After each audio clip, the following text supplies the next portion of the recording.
बहुत ही limited supplies चाहिए। आप किसी भी तरीके का फैब्रिक यूज़ कर सकते हैं जो भी आपके पास अवेलेबल हो, और इवन आप अपने स्क्रैप्स भी यूज़ कर सकते हैं। 3 से फैब्रिक को प्रिपेयर करना सीख लेते हैं। इसमें अटैच करेंगे अंडरग्राउंड।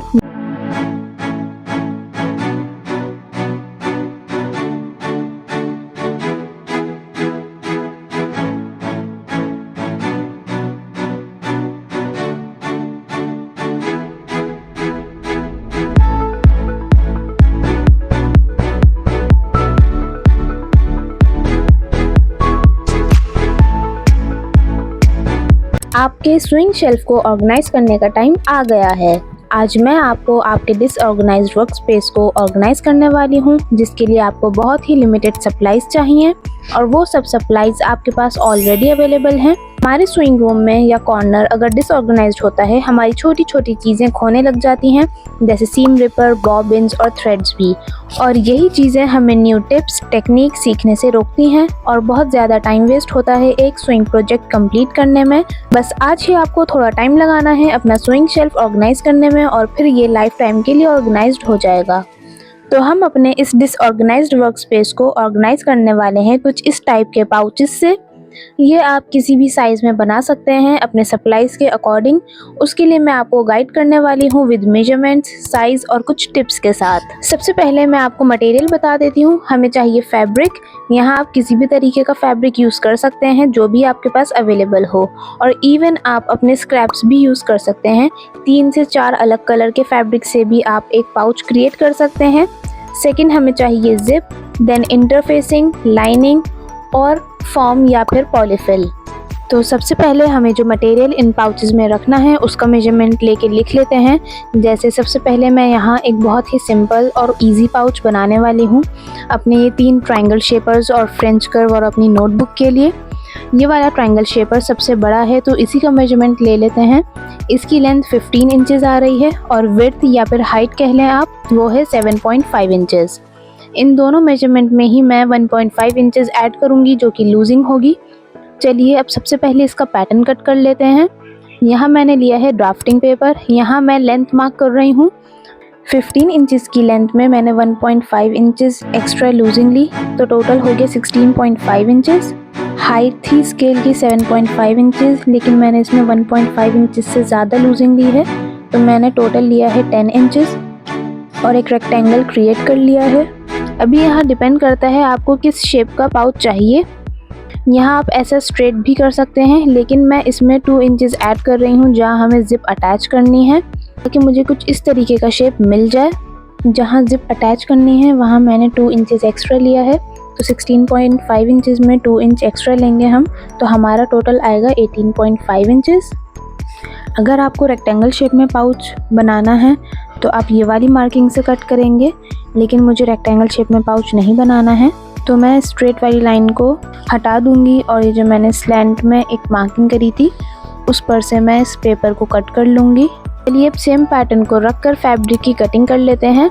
यहाँ आप चेक भी कर सकते हैं कि आपका पैटर्न सही कट हुआ है या नहीं। जो भी सप्लाईज आपको इस पाउच में रखने हैं उस पैटर्न के ऊपर सिंपली उन सप्लाईज को रख के देख लीजिए। फैब्रिक की कटिंग करने से पहले इंटरफेसिंग लगा के ये मैंने वाइट लाइक्रा फ्यूजिंग ली है। आप पेपर फ्यूजिंग का भी यूज़ कर सकते हैं। अब सेम यही पैटर्न रखकर मुझे इस फैब्रिक के 2 पीसेस चाहिए, और लाइनिंग के लिए मैं यहाँ वाइट मलमल का फैब्रिक यूज़ कर रही हूँ। आप सेम फैब्रिक भी यूज़ कर सकते हैं या कोई कंट्रास्ट में फैब्रिक भी यूज़ कर सकते हैं लाइनिंग के लिए। 2 पीसेस वाइट मलमल यानी लाइनिंग को भी कट कर लेंगे और मेन फैब्रिक को भी। यहाँ मैं फॉर्म या पॉलीफिल नहीं लगा रही हूँ। ये रही हमारी जिप, जो हम इसकी ईजी वे में। चलिए अब अटैच करना सीखते हैं। सबसे पहले मेन फैब्रिक की राइट साइड पर जिप की राइट साइड रखेंगे और इसी के ऊपर लाइनिंग प्लेस करेंगे, तो इस तरीके से हमारी अंडरग्राउंड जिप स्टिच हो जाएगी। अब मशीन पर चलते हैं और मैं आपको इस जिप को अंडरग्राउंड स्टिच करके दिखाती हूँ। आप अपने फैब्रिक को पहले पिन से या क्लिप से सेट कर लें, उसके बाद स्टिच लगाएं। यहाँ आपको स्टिच करना है नियरेस्ट टू द जिप, यानी जिप के बहुत पास में स्टिच करना है, लेकिन ऐसे हमें स्टिचिंग नहीं लगानी है जिससे हमारी जिप खुल ना सके और बंद ना हो सके। यानी हमारी जिप के ऊपर स्टिचिंग नहीं आनी चाहिए, लेकिन जिप के बहुत पास में होनी चाहिए। पिंस को धीरे धीरे करके हटाते रहेंगे और जिप स्टिच करते रहेंगे। सेम इसी तरीके से हम बैक पार्ट में भी जिप अटैच कर लेंगे अंडरग्राउंड, मेन फैब्रिक की राइट साइड पे जिप की राइट साइड और उसके ऊपर लाइनिंग। इसी तरीके से हम अटैच करेंगे। अटैच करने के बाद ये कुछ इस तरीके से आपको दिखेगा जब आप टर्न करेंगे तो। इसको मैं अच्छे से आयरन कर लूँगी और जिप को भी आप अच्छे से खोल बंद करके चेक कर लें कहीं आपकी जिप पर स्टिचिंग तो नहीं आ गई है। साइड में 1/2 इंच के अराउंड का मार्जिन लेते हुए एक स्टिच लगाएंगे। इससे खूबसूरती भी आती है और इससे हमारा फैब्रिक अच्छे से सेट भी हो जाता है। This is how it looks. अब मेन फैब्रिक एक तरफ और लाइनिंग वाला फैब्रिक एक तरफ रख के स्टिच करेंगे और लाइनिंग में थोड़ा सा गैप छोड़ देंगे 5 इंच के अराउंड। फैब्रिक को पिन से सेट करके मैं इस पर स्टिचिंग लगाना स्टार्ट कर दूंगी और 5 इंच का जो हमने मार्क लगाया था वहाँ पे मैं स्टिच नहीं लगाऊंगी। अब आपको आयरन करना है जहाँ जहाँ हमने स्टिच लगाए हैं। अब मेन फैब्रिक और लाइनिंग के फैब्रिक में भी 1.5 इंच का आपको स्क्वायर बनाना है कॉर्नर्स में और उनको हम कटिंग कर लेंगे और इन स्क्वायर्स को भी हम अंडरग्राउंड स्टिच करना सीखेंगे। अब इसको राइट साइड टर्न करेंगे लाइनिंग की ओपन साइड की तरफ से।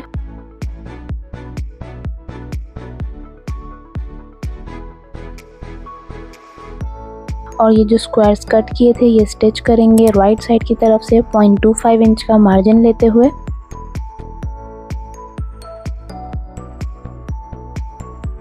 राइट साइड में 0.25 इंच के मार्जिन से कुछ इस तरीके से स्टिच होकर आएगा। अब इसको दोबारा रॉन्ग साइड टर्न करेंगे और स्टिच करेंगे 1/2 इंच का मार्जिन लेते हुए। ये हो गई हमारी अंडरग्राउंड स्टिचिंग। अभी हमने जितने भी स्क्वायर्स कट करके स्टिच करे हैं उनके कॉर्नर्स अच्छे से निकाल लेंगे और स्टीम आयरन कर देंगे। लाइनिंग में जो 5 इंच की ओपनिंग है उसको अंदर की तरफ फोल्ड करके आयरन कर लेंगे और टॉप स्टिच से स्टिच कर देंगे। बेहद आसान, बहुत ही इजी वे में मैं आपको ये सब कुछ बता रही हूँ।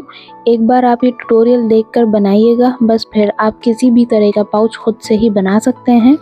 And now it's time to keep our tools in this cute bag and here we go.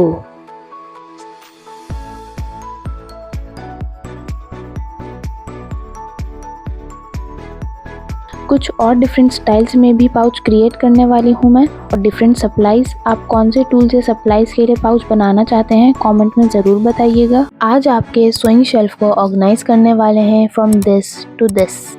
आज आपके पास जितने भी सोइंग सप्लाईज हैं इस शेप के, इनको ऑर्गेनाइज कर लीजिए। तो ये मेरे पास इलास्टिक है जिसकी लेंथ 5.5 इंचेस है और हाइट यानी इलास्टिक की जो चौड़ाई है वो है 1.25 इंचेस।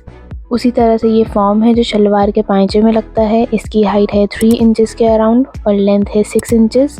अब इसी के अकॉर्डिंग हम पैटर्न की कटिंग कर लेते हैं। अगर आपको भी सेम मटेरियल स्टोर करना है तो आप सेम यही मेजरमेंट ले लें जो मैं अभी लेने वाली हूँ। तो अभी मैं लेंथ ले रही हूँ 15 इंचेस और हाइट ले रही हूँ 9 इंचेस। तो अभी दोनों मेजरमेंट्स को ज्वाइन करते हुए एक रेक्टेंगल क्रिएट कर लेंगे। अब इसी को रखकर फैब्रिक की कटिंग कर लेंगे। मैंने लेंथ और हाइट में 1 इंच एक्स्ट्रा लिया है जो कि है मार्जिन और यहाँ भी मैं सेम फैब्रिक की ही लाइनिंग लगाऊंगी। ये रही हमारी जिप जो हम अटैच करेंगे अंडरग्राउंड। ऑलरेडी मैं पिछली 2 वीडियोस में आपको बता चुकी हूँ अंडरग्राउंड जिप अटैच करना, तो यहाँ मैं आपको वीडियो का लिंक दे दूंगी, आप यहाँ से सीख लें। उसके बाद 2 स्क्वायर पीसेस लिए हैं 2.5 इंचेस के। इनको इस तरह से जिप के दोनों साइड अटैच कर दूंगी। अटैच करने के बाद जो जिप एक्स्ट्रा है उसको कटिंग कर दूंगी। अब वही सेम वे में दोनों साइड स्टिच लगाऊंगी सेंटर को सेंटर से मिलाते हुए। यहाँ मैं 1.5 इंचेस के स्क्वायर्स कट करूंगी और स्टिच कर दूंगी। 4 कॉर्नर स्टिच कर दिए हैं, यहाँ आप देख सकते हैं। अब इसे राइट साइड टर्न कर देंगे और देखिए कितना परफेक्ट बॉक्स पाउच बन के आया है। हैंडमेड पाउचेस की बेस्ट बात यही होती है कि वो वॉशेबल होते हैं।